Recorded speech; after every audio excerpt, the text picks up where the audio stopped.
Ja, willkommen zum nächsten Teil in dieser Umbauserie der XT500. In dem Video seht ihr jetzt, wie ich die Fußrasten entferne und neue aus Aluminium anbaue. Ich habe jetzt schon ordentlich Öl reingemacht. Mal schauen, ob sie abgehen. Das wäre ganz schön, wenn ich das abbekommen würde.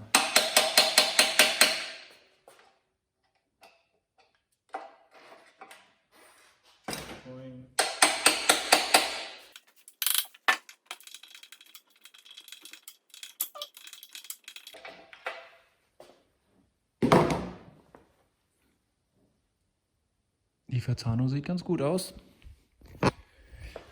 Auf dem Rahmen, am Rahmen auch. Also schauen wir mal, vielleicht verwenden wir das einfach wieder, das ganze Teil. Und jetzt schauen wir, wie wir den Hauptständer abbekommen.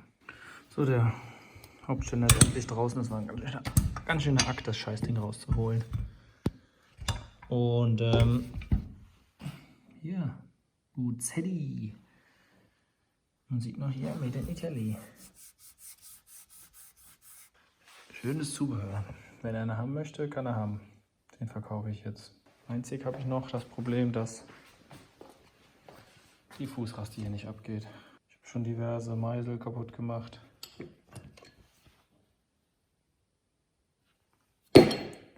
Schraubendreher auch. Keine Ahnung. Am Ende schneide ich es hier auf und dann muss ich halt eine neue Fußraste kaufen. Schauen wir mal, wie es weitergeht.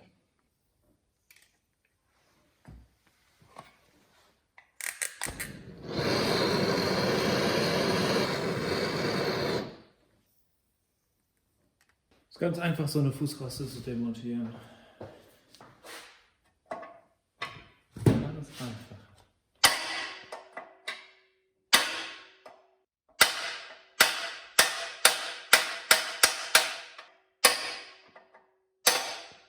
Ich versuche die zu retten und nicht aufzuschneiden, weil ich habe gesehen, diese Teile sind sauteuer. Ich glaube 50 oder 100 Euro kostet so eine Fußraste. Also diese Aufnahme hier. Und da habe ich keinen Bock drauf. Also das war jetzt nicht dieses, ich schneide es auf und mache es ab, sondern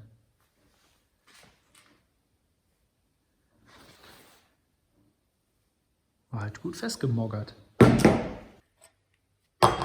Ist leicht verdreht, aber mal sauber machen und dann gucken, vielleicht flutscht es dann schon mal ein bisschen besser drauf.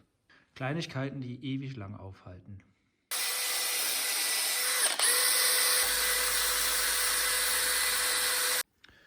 Also ihr habt es ja gesehen, ich habe ein bisschen hier mit der Drahtbürste den Dreck und Rost und Schmodder weggemacht.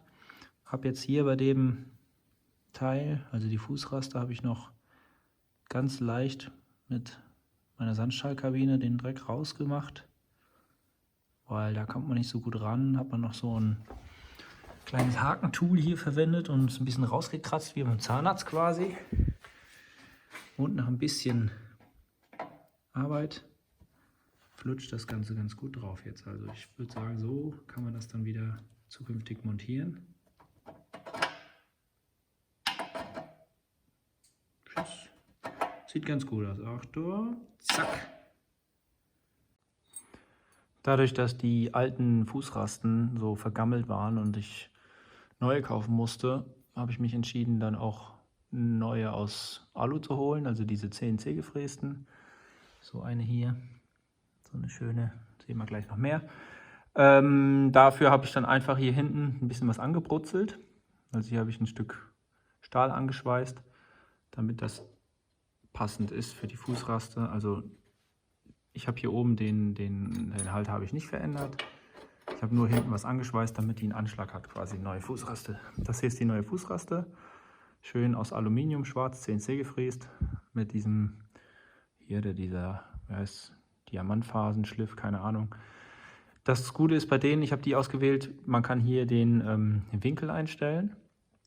Und ich habe da einfach nur aufbauen müssen. Das war, glaube ich, ein 6er oder ein 8er. Eine 8er-Bohrung. Ich habe es auf 10 aufgebohrt. Und durch den Winkel ist natürlich perfekt. Kann man die jetzt einfach hier drüber machen.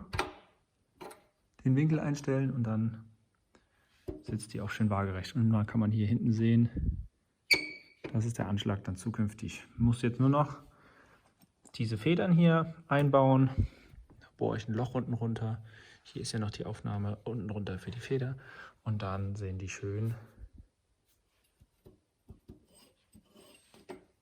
Ja, und dann sieht das soweit alles ganz gut aus und man hat ordentlich Grip mit den Schuhen. Die Schienenbeine werden es natürlich nicht danken.